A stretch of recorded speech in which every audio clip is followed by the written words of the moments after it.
let's get to the topic at hand, and of course it has to do with the Republican war on science. And we have none other than Rice University student Zack Kopplin to help us discuss the topic. Let's take a look. I'm Zack Kopplin, and I'm leading a movement for science. We're calling for a second giant leap for humankind. My point is this.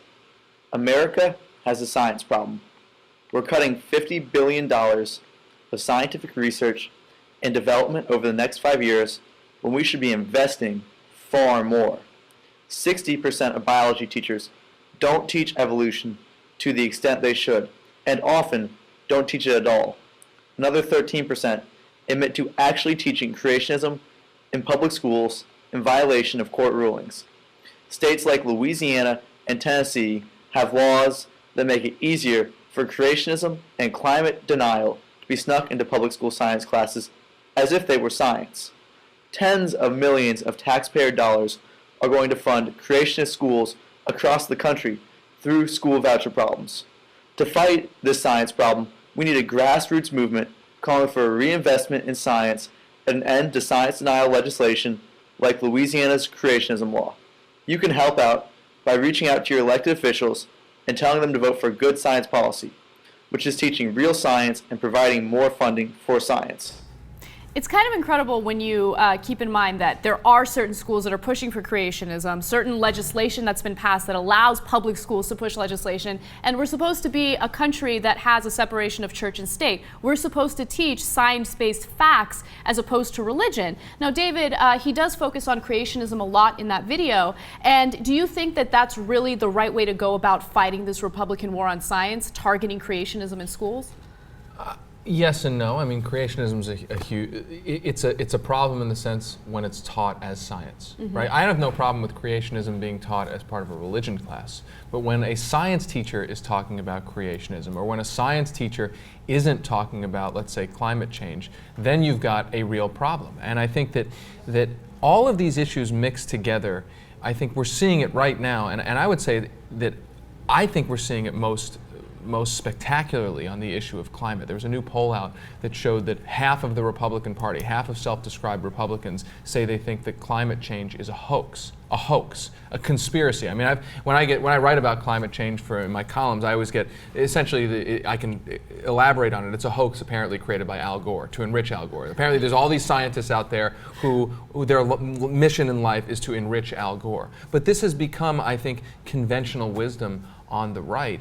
And I think that to combat it, if you can hold up creationism and say, look, here's an obvious example of where science teachers shouldn't be teaching this, I think it focuses the mind on how big the larger war on science really is. David Feldman, why do you think that there even is a war on science? Why are Republicans so willing to reject scientific evidence in favor of something like creationism or climate change denial? Yeah, I'm not an atheist. I believe in God because I'm a stupid person. I did very poorly in science. So whenever I don't understand something, I just say it's God's will. I do believe creationism should be taught in our public schools. What? But you do? Why? For 6 days. It took God 6 days to create the planet. 6 days you teach it, and the rest you teach about the dinosaurs. I thought Zack, was that his name? Zack. Brilliant guy. They should spend some of that money to teach him how to use Skype. He didn't quite frame the shot properly. They cut off the head. He's trying. But I think his brain is so big, he didn't want to make us feel intimidated. That's why. I have to say, it's really inspiring to see a 19-year-old fight for political change and for better education, especially when it comes to science. He's been doing it for a while, too. I mean, Yeah. he's kind of led this charge in Louisiana against this creationist bill since he was in high school. And so I think that is really important for the movement, is to see a young person who's actually the person who is experiencing the effects of this legislation, speaking up about it. I think it's also important that, like you were asking David before, about talking about creationism specifically in schools. 50% or almost 50% of adults in this country think that God created the earth and the universe, the earth, whatever, as it stands 10,000 years ago. 50% of adults in this country. And this idea, I think that people need to be able to kind of reconcile science in the science classroom with their creationist or kind of literal religious beliefs outside of the science. Like, oh, you can kind of have, you can't have both. The problem is that when you think in terms of a creationist at home or on Sunday, and then you have your children going into the science classroom, these things are in conflict. Now, I'm not saying that you can't be religious and be a scientific thinker, but you cannot believe in a literal translation of the Bible and be a scientific thinker. It flies in the face of science and it flies in the face of reality. And I think this is where we're seeing a huge problem. And I think that using creationism maybe more as a platform than climate change, for example, although they're both so important. Climate change actually has more I think immediate effects is being ill-informed about that. Definitely. But using creationism is a good way to kind of show the absurdity. Yeah. I think it's a little bit easier to see that. Yeah, that's fair. I do want to go back to the point you made about climate change because, this denial of science is going to have serious ramifications in the next few decades. And, David Sirota, we were talking about, droughts before we even started filming the show today. And why don't you talk about that a little bit, the denial of science and what it will do to our environment. Yeah, I mean, I'm from Colorado. That's where I live. We faced wildfires last year, and we're facing more severe weather like almost every other place in the country. And you still have, in let's say our legislature, you still have people who will literally laugh at the idea that climate change is either happening. Our Democratic governor a year ago said he wasn't sure climate change was even happening at all, not whether it's man-made. He didn't even know if it was even happening. That was a Democratic governor. And so a couple things. I mean, first and foremost, the denial of science is not a single party problem. I think that political denial of scientific evidence is in part, at least among politicians, a product of money. Mm-hmm. That when donors who have a vested interest in denying science, when the oil industry or the gas industry in a place like Colorado has a vested interest in saying we don't want to talk about climate change because that threatens the market for our product, then you get politicians who say, I don't even know if climate change is happening. That's at the political elite level. At the grassroots level, I think there's a similar dynamic. It may not be money, but it's, I don't want to have to change my life at all in the face of serious problems. So I recently wrote a column about meat, simply recounting World Bank data. I mean, this is indisputable data that the livestock industry produces between 1/5 and 1/2 of all greenhouse gas emissions. Oh, you said meat. Meat. I thought That's you said right. me. No, meat. That's why I laughed. I wrote a column about me. No, I wrote a column about meat. My greenhouse emissions are. And so I write this column, and it was atop the Drudge Report, and I got all sorts of feedback, not just being like, you're wrong, it actually, meat eating doesn't, it was, you're a joke. You're a total joke for even bringing up this idea. Even when you're citing evidence Literally. Indicating, just the numbers and the But that problem, I don't mean to interrupt you, but that problem is also with liberals, because when you speak to Lori David or Al Gore and say to them, why don't you give up your red meat? If you gave up red meat, you could drive a 32-wheeler. Your carbon footprint is much bigger with a Big Mac, and the liberals don't want to hear it. And so what it speaks to again is that especially on the right, but certainly you're right, it's transpartisan. When science tells us we have to change our lives, when science tells us we can't just do whatever we want without any consequences at all, people don't want to hear it. There's a block. I don't want you to tell me anything that says I can't do whatever the hell I want to do. Yeah, it's really difficult because in the United States, people have been living luxuriously, lavishly, and now we're seeing the consequences of that. And not only do Americans have to change their habits, but other countries that have kind of taken on our habits need to change as well. And it's really difficult for us to point fingers to countries like China, for instance, and say, no, you're living too extravagantly, so you got to change. If China were responsible for 25% of the greenhouse emissions, with our military-industrial complex, they could drum up a war against China to clean up their air. They're poisoning us.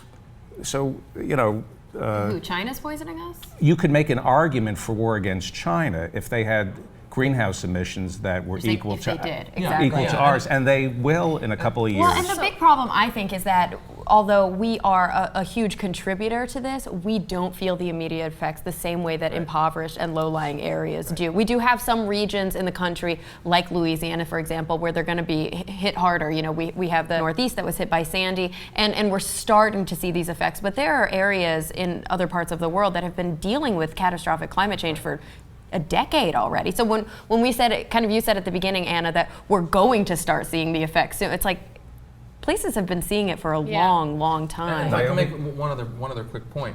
Ultimately, I think market forces are going to be brought to bear. That right now, let's go back to the meat issue, right?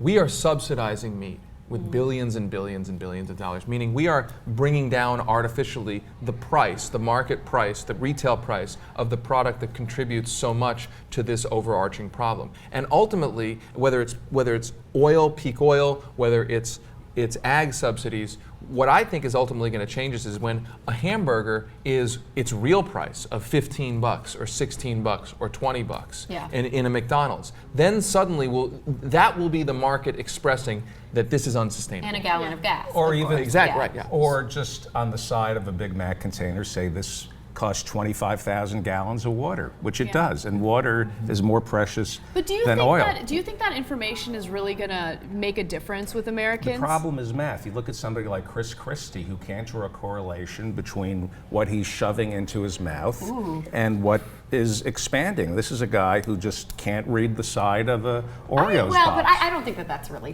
fair. Yes, it is. I really don't think so. He's cutting food stamps to people. Let him live on food stamps. Sure, instead of getting the but just because you can It's look at cheaper his than body gastric and say, bypass. "Oh, you're fat," so you don't understand. I mean, I think that's I don't want to kind of hear somebody unfair. telling me to tighten my belt when you're wearing suspenders, which is Chris Christie. It's a disgrace. He's a disgrace. But on the question of information, right? If you put, let's say you put 25,000 gallons of water on the side of a Big Mac container.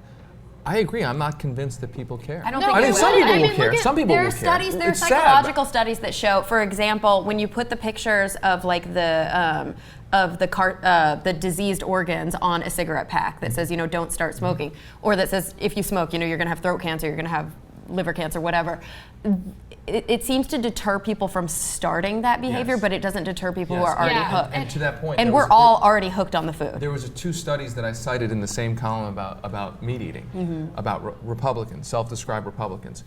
When you stamp on the same similarly priced product, when you stamp this is responsible for the environment, self-described Republicans are actually less likely to buy the product when you say it's light environmental. bulbs, Yeah. energy efficient light That's right. bulbs. If you tell Republicans, hey, this light bulb, even though Costs it the costs same. less, or Yeah. it costs the same, or costs less, but it'll save the environment, they're more willing to pay more money for the energy inefficient light bulb. How do we explain that? What is the psychology of that decision? I think I blame the liberals because because I'm not an atheist. I believe in God, and I think that vegetarians, I say I'm morally superior. I evoke God. I say the reason I don't eat my meat God. is because I'm better than you. It's immoral Wait, to what eat does meat. this have to do with the light bulb? And it's one of the few arguments you can win. The only argument you wait, can what? win, meat, you can take on conservatives. If liberals had the cojones to stand up and evoke God and be morally superior, which we are, I think atheists are morally superior. So argue meat, because you will always win the argument about meat. Eventually, I don't know what you just said. Okay, Argue meat? If you argue meat eating with conservatives, Yes. are you a meat eater? I'm a meat eater. Okay. I'm a meat eating atheist. If we What were does that make me? to have an argument about meat, Okay. I would win the argument. Eventually, you would say, I can't help it. I just like the taste of meat. You would sound stupid eventually. You're So brilliant. you're making the argument that people should not eat meat. And That people should not eat meat, and people like me should not identify themselves as vegetarians. They should identify themselves as being morally superior, which we are. so you believe that vegetarians are morally superior? I know, Yeah, that's I the know argument there. that I am morally superior to anybody who eats meat, and I can win the argument. I do it all the time at dinner, and people eventually just say, I just like the taste of meat. I'm an idiot. I You argue see- against scientists who claim that meat is, it was a necessary component of It our was evolution. a necessary part of our, yeah, and you know what I say? We used to rape women in caves, but we've evolved past that. But that wasn't a necessary part of our Well, evolution. All right, this is an interesting but- debate. I didn't expect it to to go your in this question- direction. I didn't Go either. ahead. Just very quickly David. to your question about why do self-described conservatives seem more willing to be gluttonous with energy. There was that other study I mentioned, which was when you tell conservatives how much energy they're using in their house, as opposed to liberals, they will actually use more. When you're telling them you're already using a lot. And I think the answer to why that is because science has become so politicized and the environment has become so politicized that being a glutton and actually willfully ignoring all of this science has become for a lot of conservatives part of their political identity. A statement of patriotic defiance against the other side. That's Which the real is, look issue. at me, I'm a fat pig. Well, so that's- how do you win an argument saying, look It's at me, not I'm about a pig? meat. Like, let's get off the meat thing. But It this is about meat. It's part It's of about it. all of it. That's part it's of all it. of it. What you put It's not inside your all of it. body dictates who you are. That as has a person. absolutely It's your nothing cell- to do it's your with whether or not cellular you're going to makeup. choose. No, what you eat is your cellular I makeup. get that. Well, I I'm get just- that, but I'm that's just- what you are. You're a neuroscientist. What you choose to put in your body is who you are. And if you choose to put meat in your that's- body, you're morally inferior. That's so You can't not get- true on It so is many true. levels. But moving past that, You like, can't just dismiss it's just that. It's the truth. fundamentally not true It's that what you eat just fundamentally becomes true. who you Meat are. is a sin. Meat is a sin, and you're so- going to burn in hell Oh my God, with your this is sirloin. so funny. I don't believe in hell, so that's not an issue for me. But All what right. I'm asking here, before Anna moves on, I can tell that she wants to move on. Yes, I do. Is why? The reason I mean, we the go real. to war is because we eat death. We Oh have my death God. inside The of real us. fundamental issue here is that it's become a conservative talking point. It's become a political platform to look truth and rationality, look evidence-based science in the eye and say, I reject that because that makes me more patriotic, that makes me more conservative. Right. Why? This is the main question. Because why liberals has it gotten don't to that take point? the moral high ground the way I do.